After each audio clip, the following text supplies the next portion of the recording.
What's going on, everyone? Welcome to another GTA video where today we're going to look at the top businesses to own in 2022. Lots of updates have happened over the almost 10 years since the release of GTA Online. Today I'm going to break down the top 5 businesses to own to this point in 2022. Keep in mind, these rankings are not based solely on income per hour, but a combination of your income, features they unlock, and the player engagement. Drop your comments below on your opinion on which are the top businesses to own and whether or not you agree or disagree with these rankings. Hit that like button and make sure to subscribe for more GTA content. So without further ado, let's dive into these rankings.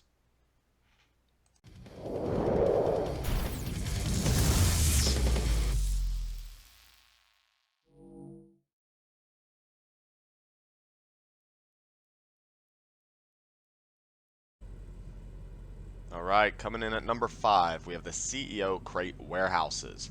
These were released as part of the Future in Felony and Finance update back in 2016, so they've been out for almost 6 years now. They are a classic, but they're still a reliable and steady source of income. So the first pro is these are really cheap. Costs as little as $250,000 for a small warehouse, but you can recoup that money in a couple hours just doing some collection and sell missions. The crate collection missions are easy, making this great for new players, and they can be done solo as well. These do satisfy a business requirement for your nightclub production, which is key, and we'll talk about that later. Another con, these are very, very repetitive missions. You do your collections, you bring the crates back to the warehouse, you start another collection until you have enough to sell for a high profit. Very repetitive. Your profit does depend solely on the delivery mission. You'll lose all your potential income and waste all of your time on your collections if your delivery vehicle is destroyed. You want to run this delivery mission in a low population lobby. Make sure you have some friends with you for protection, or you're in a lobby that doesn't have a lot of griefers. But either way, you want to minimize the risk when you're doing your delivery mission. And now on that topic, with your friends, there's minimal money to be made for any of your crew members that are helping you out. So overall, this places the CEO Crate Warehouse at my number 5 spot.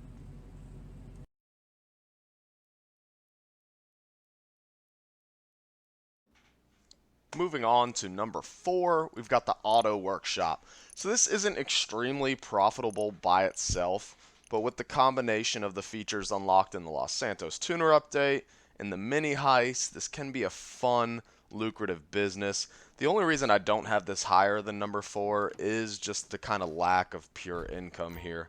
But let's look at the pros real quick. You do have access to unique car customizations with the tuner update and your own auto shop right here in your business to where you don't have to go to Los Santos Customs. You have added vehicle storage and another garage, populate all your cars. You do get a small passive income from customizing customers' cars, but I don't even really factor this into my daily grind. If I'm in here, I'll happen to do one and sell it with a staff member, but it's minimal income. Now, the mini heists, on the other hand, those are extremely lucrative. They can pay out $150,000 plus. The current one I'm in is $175,000 and only requires 2 setup missions. So those can be a pretty substantial form of income there. And the heists are a lot of fun for multiple players. This is some of the, there's not a ton of heists to pick from, but these are some of the most fun heists that I have playing with multiple people. Now the cons, the property's pretty expensive, and you're going to have to do 10, 15 heists just to repay for buying the property. You could see earlier they were anywhere from, 1.6 to 1.9 million. And there's no real income outside of the mini heists. You can dump a lot of money into those upgrades to have multiple lifts, multiple staff members, but you're still only going to make anywhere from $5,000 to $20,000 per car that you sell using a staff member, and it just takes a lot of time to come back here.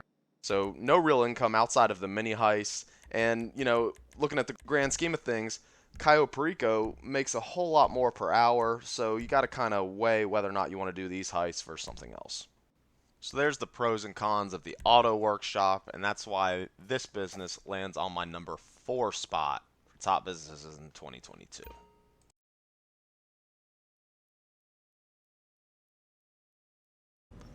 Alright, we have landed at number 3, and this one is the Gunrunning Bunker. This is one of my most consistent go-to businesses to date since its release in December of 2018. Once fully upgraded, the bunker has huge potential to make an incredible amount of income with very little time invested. You let it run in the background, you do a sell mission for around $250,000 to $260,000, subtract your 75K, resupply fee, and you're still making around $175,000 to $180,000 for minimal time invested. Now, one of the big pros here that we're looking at is the fact that you have the research unlocks with the weapons and vehicle upgrades. Some of these are a little outdated, such as the homing missiles on the original Oppressor since the release of the Oppressor MK2, but other ones, like the explosive rounds for the pump shotgun and the heavy sniper rifle, are still some of the most overpowered weapons in the game and must have if you're a endgame player. Now, obviously, we just talked about one of the other pros. It's the significant income that you make from weapon sales. I've made over $70 million from the Gunrunning Bunker alone since its release, and that was with me taking a couple years off from really hardcore grinding the game. Now, looking back at the cons here, there is a significant investment with the property and the upgrades. You're going to spend over $3.5 million completely upgrading this bunker. The research time is consuming if you want to unlock all of the research, and there's no money to be made while you're doing those research unlocks. You're either paying for the resupply or you're stealing the supplies, and it's wasting time from you going and doing other heists and other missions that can net you more income. And the cell missions, this is a minor con, but the cell missions are slightly repetitive, which over time can get a little boring. There's 5 different ones you can do. One of them I don't even fool with. I restart every single time when I get the green insurgent. If you know what I'm talking about, then you've played this game quite a bit. But there's the Gunrunning Bunker. Overall, lands at my number 3 spot. One of my favorite businesses, but just lacks a little bit of income and features that we see with the number 2 and number 1 spot.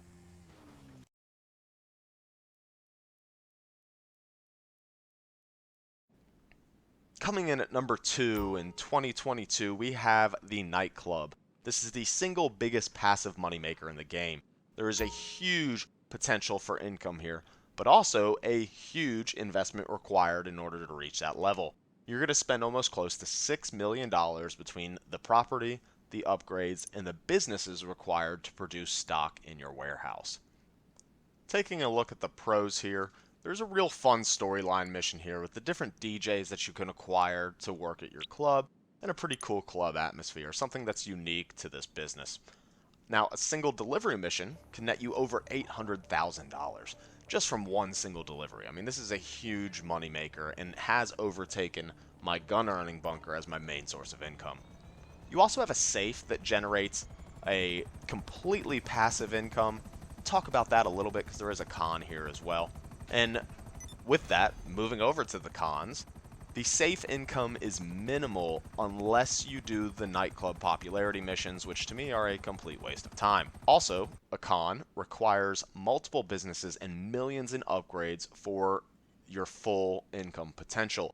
This is not a business for a new player in game. You're not going to start and immediately buy the Nightclub because you are not going to make your money back in a quick and efficient manner. But if you are an established player that has other ways of making income, such as the Gunrunning Bunker, well worth it. And your income is dependent on a successful delivery mission. You might let your PlayStation or your console or whatever you use, PC running. You might have 24 hours of gameplay time in order to build up this stock. You get in your vehicle, you do a delivery mission, and you get killed by somebody in an oppressor. There's always ways around this, and you should be aware of your environment, but say you're not and you get destroyed, all that time building stock was wasted. But overall, the fact that the Nightclub has so much potential to make a huge amount of money from a single delivery mission lands this business at my number 2 spot.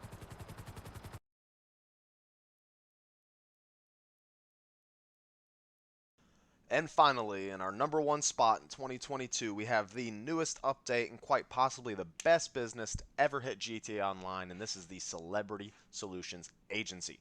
Some of the pros here. We've had some awesome content and a great storyline with Dr. Dre and some of the original GTA storyline characters like Franklin and Lamar.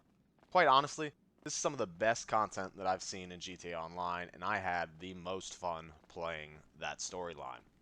You have a $1 million payout for completing the Dr. Dre storyline, which almost pays for the agency in itself. You have security contracts and payphone hits that are quick, easy missions with high payouts. This is a great source of active income. We've talked about the Nightclub and the Gunrunning Bunker being passive income that accumulates stock, while you're doing something else.